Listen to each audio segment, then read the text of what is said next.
एकपटक त्यो अग्लो पुलमा पनि जानुपर्छ जस्तो लाग्यो।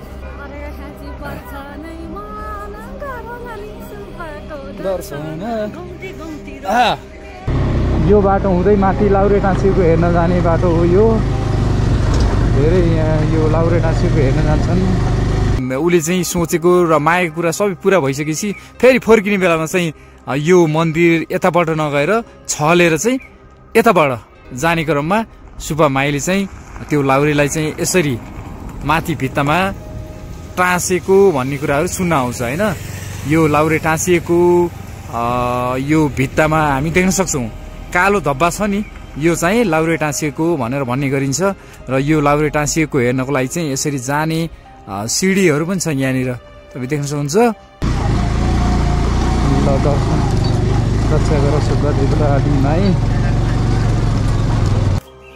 हेलो सबैजना साथीहरूलाई नमस्ते। अहिले चाहिँ म अर्घाखाँचीको सुब्बा देउराली नजिकै छु।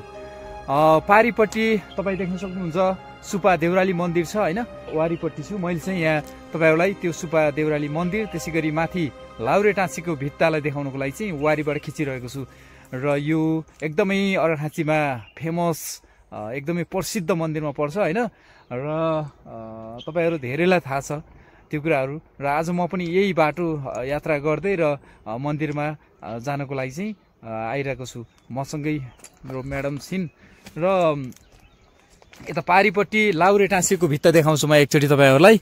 लाउरे पहिला चाहिँ यहाँ यही बाटो, यो मन्दिरको बाटो हुँदै लाउरे हुनलाई चाहिँ मन्दिरसँग भाकल गरेर होइन म लाउरे भएँ भने मैले चाहिँ यस्तो यस्तो राम्रो कुराहरू चाहिँ होइन, अब के हो त सुनको सिक्री होइन, अरू के हो है, धेरै कुराहरू दिन्छु भनेर लाउरे यहाँबाट गएको। र अनि चाहिँ उसले चाहिँ सोचेको र मागेको कुरा सबै पुरा भइसकेपछि फेरि फर्किने बेलामा चाहिँ यो मन्दिर यताबाट नगएर छलेर चाहिँ यताबाट जाने क्रममा सुब्बा माईले चाहिँ त्यो लाउरेलाई चाहिँ यसरी माथि भित्तामा टाँसेको भन्ने कुराहरू सुन्न आउँछ होइन।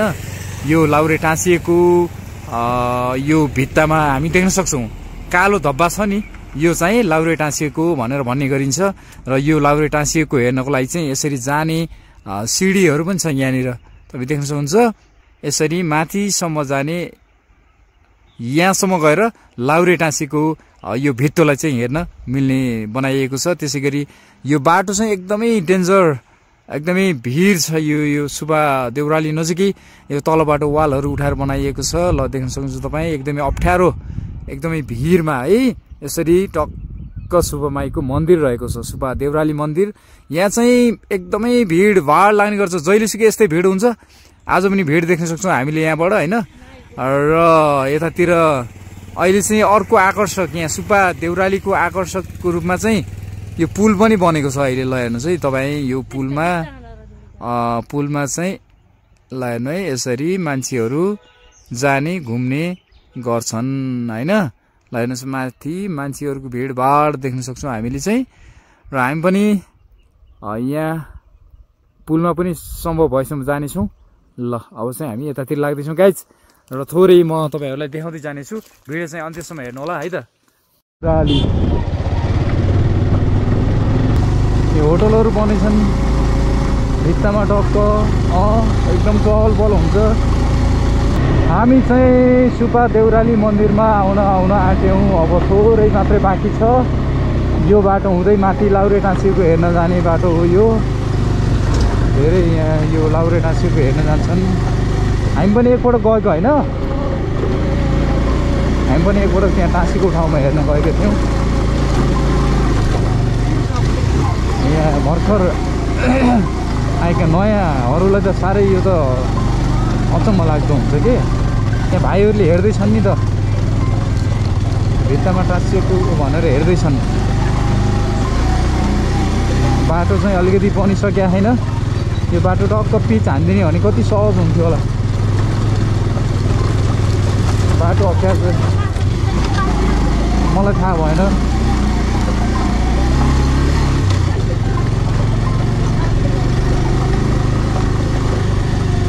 सुब्बा देउराली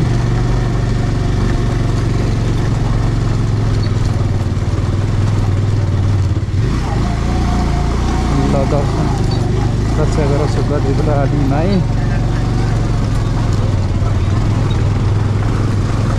अब कहाँ राख्ने भाइ? फोटा खिच्नेहरूको पुरा भिडभाड छ, चहल पहल छ होइन। है पाइँदो रहेछ। ल हामी अब यता जाँदैछौँ मन्दिरतर्फ। यस्तो भिडभाड छ ल हेर्नु न।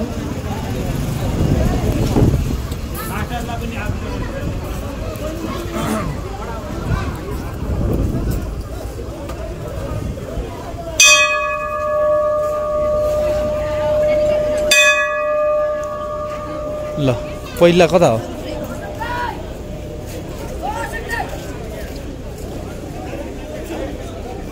हिँडा हिँडा।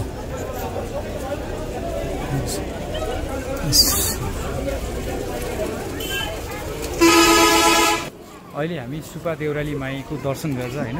चाहिँ निस्किन थालेका छौँ। ल अब हामी एकपटक त्यो अग्लो पुलमै जानुपर्छ जस्तो लाग्यो। जानुपर्छ कि जस्तो लागिरहेछ। यतातिर भिडभाड छ होइन। अब हेरौँ यतातिर अहिले यस्तो गार्डन पनि बनाएर रहेछ।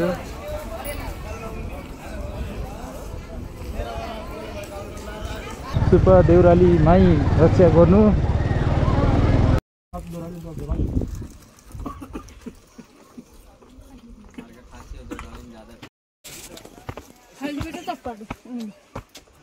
भोक लाग्यो अब के भने मन्दिर दर्शन गरेर हामी चाहिँ यता फेरि पुलमा माथि होइन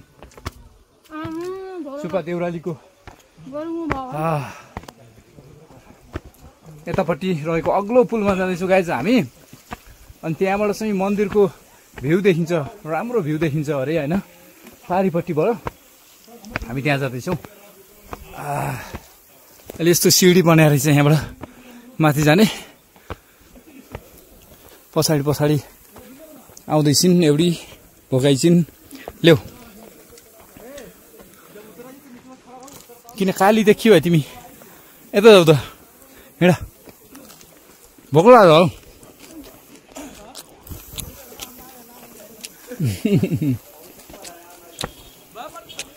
हिँड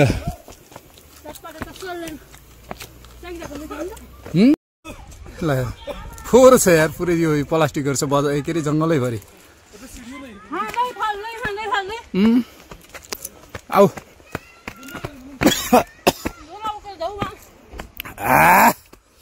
पिरो कडा रहेछ के। ल नि त यो यो पुलमा आउनेले पुरै फोहोर गराएर रहेछ नि यहाँ चाहिँ। ल हेर्नुहोस् यो चाहिँ व्यवस्थापन गर्नुपर्ने देखियो।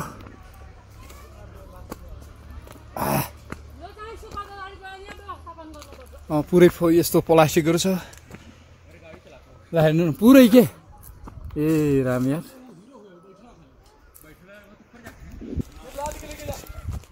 ल पुरा ट्रेकिङमा बुढाबुढी आज खैल्यो।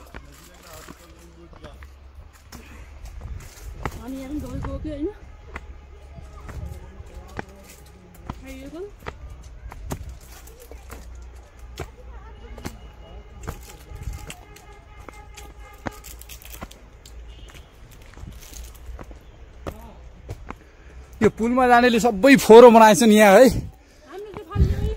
फाल्नु भने नि नफाल। यहाँ डस्टबिनको व्यवस्था गर्नुपर्ने।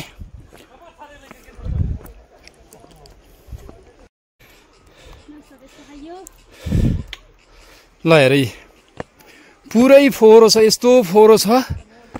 ल हेर्नु त यो पुलमा घुम्नेहरूले पुरा फोहोरो बनाएछन्। प्लास्टिकहरू अनि पुरै यो साउजोको खोलहरू पुरै बिजोग छ। यो त अब 2-4 वर्षमा यहाँ त खतम हुन्छ यार। हिँड्नै नसक्ने हुन्छ होला। यहाँ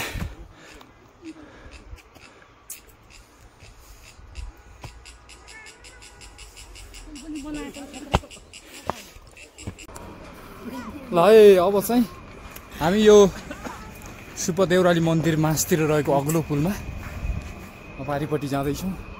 तिमी त यति अग्लो पुलमा बल्ल हो कि जस्तो लागिरहेछ। हो पर्वत होइन र? ए पर्वत हो, पर्वत हो।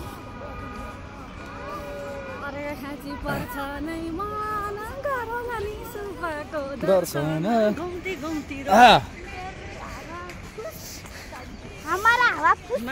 डर नै लागे क्या?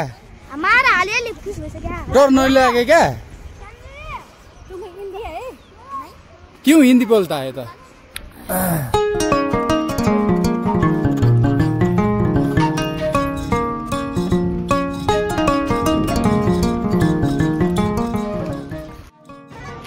सुपा देउराली मन्दिरबाट माथिपट्टि रहेको अग्लो पुलमा आइपुगेका छौँ हामी र यहाँबाट पारिपट्टि देखिने सुपा मन्दिरलाई चाहिँ म एकचोटि जुम गरेर देखाउँछु है त।